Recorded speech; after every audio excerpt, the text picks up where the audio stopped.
Sa pinakabagong episode ng Pinoy Big Brother, Celebrity Collab Edition, binigyan ng pagkakataon ang mga housemates na pumili ng kanilang mga kasamahan batay sa tatlong kategorya.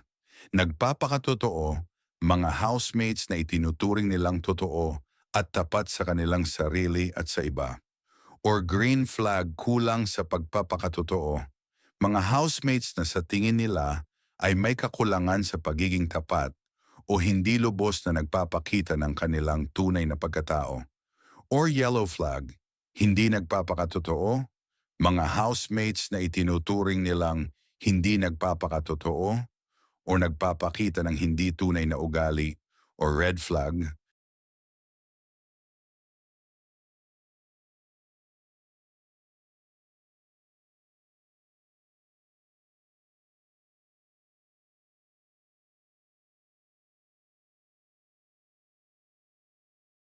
para sa pinakabagong balita at updates tungkol sa mga kaganapan sa loob ng bahay ni Kuya, maaring bisitahin ang opisyal na website ng ABS-CBN o ang GMA Network.